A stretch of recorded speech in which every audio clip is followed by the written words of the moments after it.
Bonjour.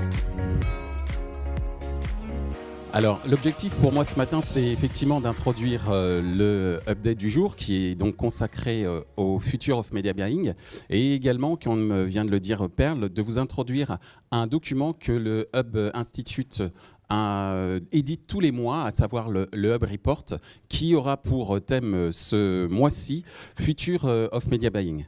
Et l'objectif à travers ma présentation de ce matin, c'est de vous résumer, on va dire en un quart d'heure, 250 slides. Donc c'est pas chose facile, mais ce qui est très important, en tout cas à travers la présentation que je vais vous faire, c'est de vous décrire un certain nombre de tendances au niveau des usages qui vont impliquer un certain nombre de changements en termes d'édition de services, de contenu et donc de stratégie média pour permettre aux annonceurs de pouvoir mettre en avant leurs différents produits et services.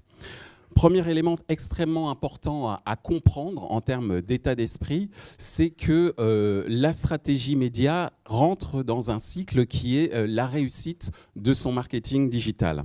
Et il y a une phrase qui a été prononcée il y a quelque temps dans le cadre d'une interview au sein du Petit Web par le VP du produit de Netflix qui me semble être extrêmement intéressante à analyser, qui est le fait qu'aujourd'hui, d'un point de vue marketing, il ne faut pas écouter ce que demandent les gens, mais regarder ce qu'ils font.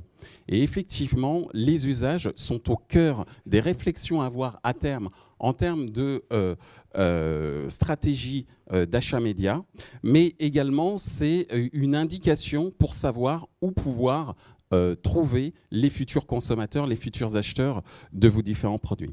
Et justement, puisqu'on parle d'usage, je vais faire un petit rappel qui est quand même extrêmement important, c'est de savoir pourquoi les internautes et les personnes que nous sommes allons sur les médias digitaux. Nous allons sur les médias digitaux pour 4 raisons. La première raison, c'est pour pouvoir trouver de l'information.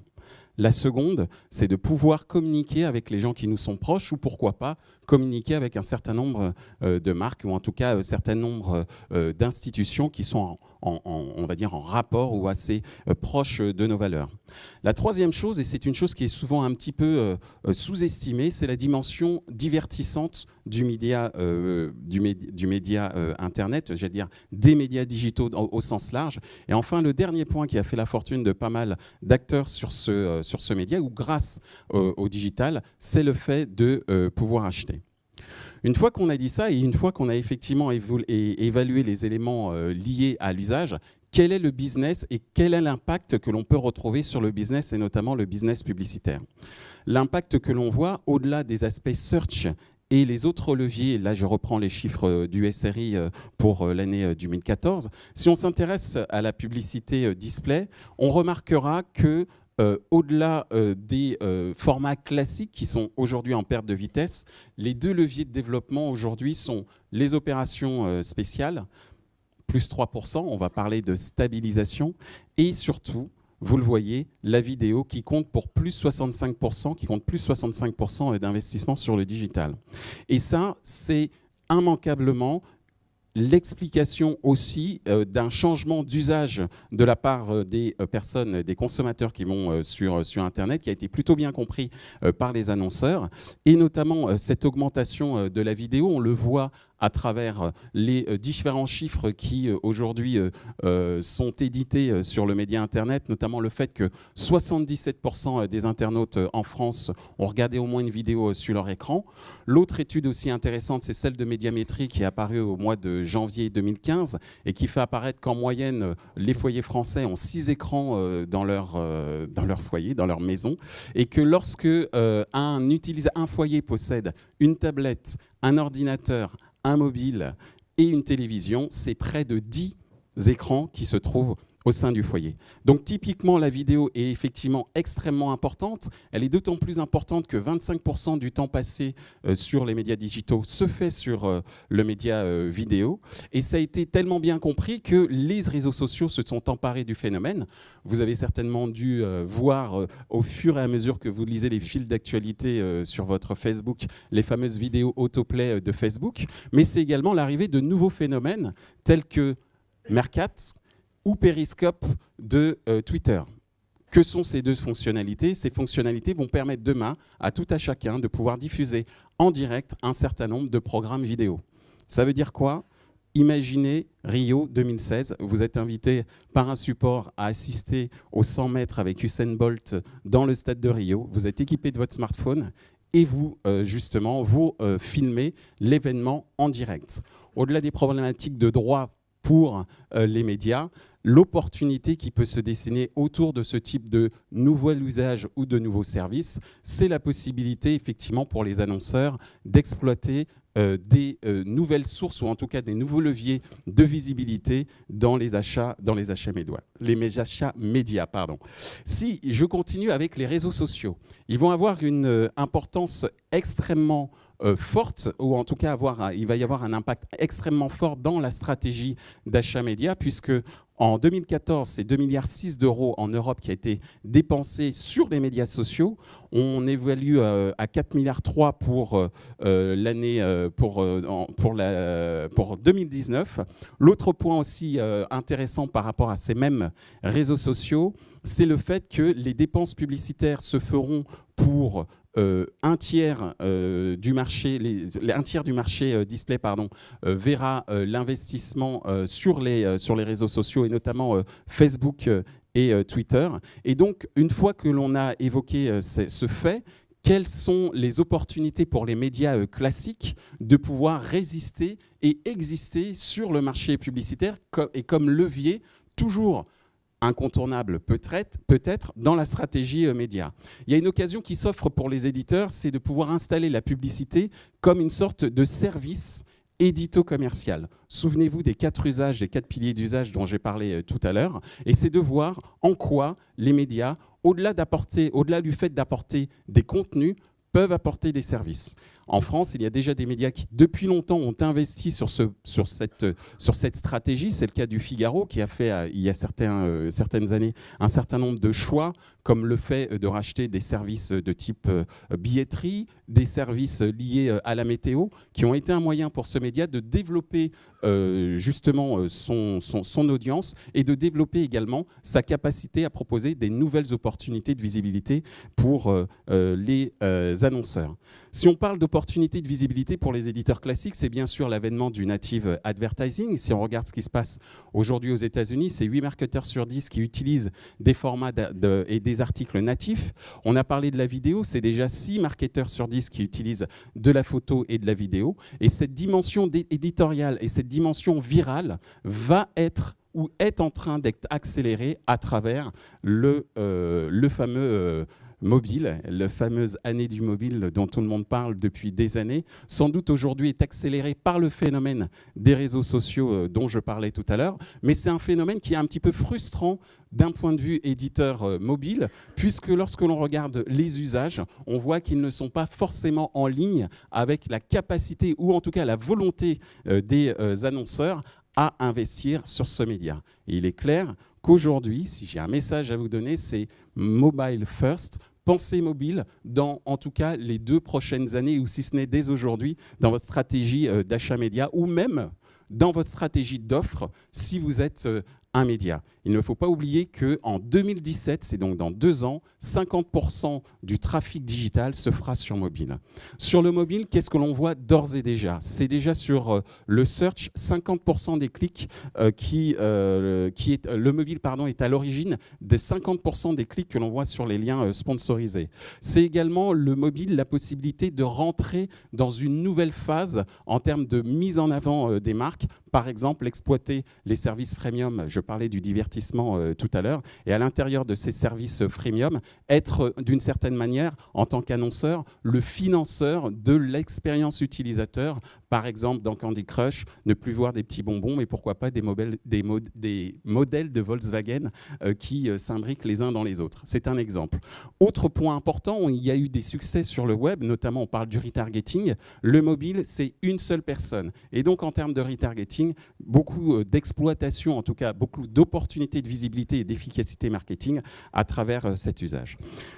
Je vous parle de tout ça qui est bien sûr, en tout cas, je parle de toutes ces opportunités qui sont quand même drivées par une chose, la technologie.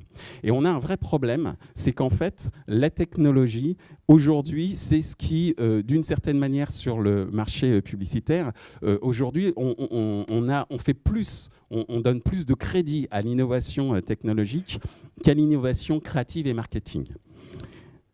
Des pâtes, oui, mais des panzani, ce n'est pas une techno qui l'a inventé. Donc le point qui est extrêmement important, c'est de voir comment effectivement un certain nombre d'agences et d'annonceurs peuvent travailler au-delà des aspects technologiques sur des aspects créatifs. Cela dit, lorsqu'on parle technologie, on pense beaucoup à la donnée. On a beaucoup parlé de la big data. Vous allez me dire que je vous ressors un chiffre que tout le monde connaît, c'est que 82% des dirigeants marketing voient dans la big data une vraie opportunité pour leur business. Sauf qu'il n'y a que 18% de ces acteurs qui prennent à bras le corps cette problématique.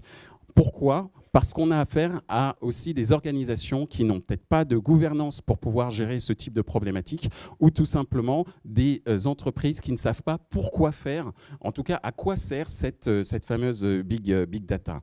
La big data pour les médias, c'est la possibilité de personnaliser des contenus. Et cette personnalisation des contenus, elle est de plus en plus appréhendée également par les annonceurs et les agences à travers l'augmentation des solutions de type brand content.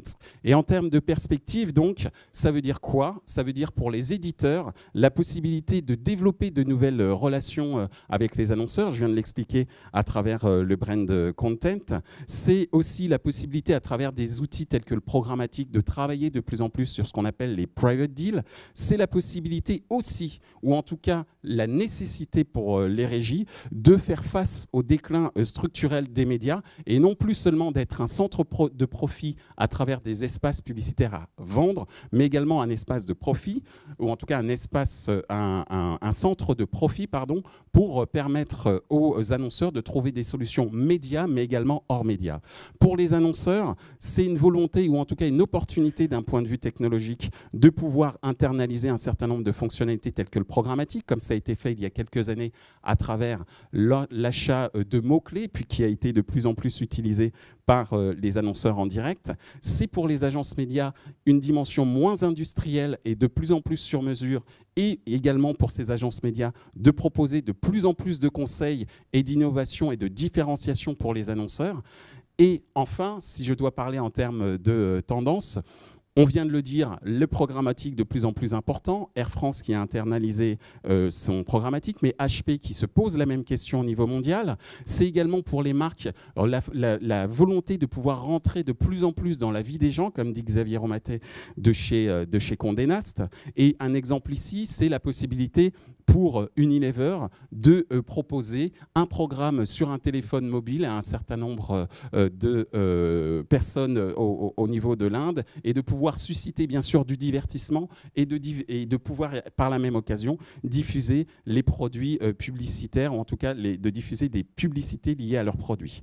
L'autre point, on parlait de la big data tout à l'heure, c'est de voir comment aujourd'hui les marques peuvent rentrer dans la vie des gens en pouvant par exemple exploiter des événements, par exemple aux États-Unis fin 2013, un ouragan, une tempête de neige qui bloque près de 100 000 passagers dans tous les aéroports, ou en tout cas dans un certain nombre d'aéroports américains. Que fait la boîte Red Roof ? La boîte Red Roof, en fait, c'est une chaîne d'hôtels. Eh bien, à travers ces bases de données et à travers justement les informations qu'elle a sur le nombre de personnes bloquées dans les aéroports, elle va faire un achat programmatique sur Google en se positionnant en première position, ou en tout cas en utilisant une stratégie d'achat pour être en première position en fonction de l'attente ou de besoin des utilisateurs sur un lieu géographique donné. Je termine avec des prédictions. Je me permets d'en faire quelques-unes. Première prédiction, c'est que la big data sera certainement de moins stratégique que la prediction data. Comme dit Wes Nichols, la big data pour la big data, c'est de big dumb data. Ça veut dire que sans gouvernance, sans stratégie, sans savoir où vous allez, ça ne sert quasiment à rien. Et on l'a vu, 82% des annonceurs qui pensent que c'est bon, 18% qui se jettent vraiment à l'eau parce qu'elles ont les moyens de le faire. Deuxième chose, Deuxième prédiction, c'est la garantie de visibilité qui ne sera plus une option. Ce n'est déjà plus une option dans le domaine de la vidéo puisque les business models sont de plus en plus tournés autour des taux de complétion, à savoir le fait qu'une vidéo a été vue jusqu'à la fin. 60% des espaces programmatiques vendus en programmatique ne sont pas visibles. Comment on fait ? Comment on fait surtout pour assurer la confiance des annonceurs. Et enfin, la dernière des prédictions que je me permettrai de faire est la suivante. C'est que nous étions passés il y a 5 ans de l'achat d'espace à l'achat d'audience. Et je me permets de prédire que nous sommes en train aujourd'hui de basculer de l'achat d'audience à l'achat d'acheteurs. Je dis bien acheteurs et non pas consommateurs. L'exemple, c'est effectivement l'offre de One Data de TF1 qui, justement, de plus en plus, pourra proposer aux annonceurs le fait d'acheter, en tout cas de trouver les acheteurs. Je termine juste par Charles Darwin pour dire qu'effectivement, ceux qui résisteront, ce sont ceux qui sauront s'adapter au changement.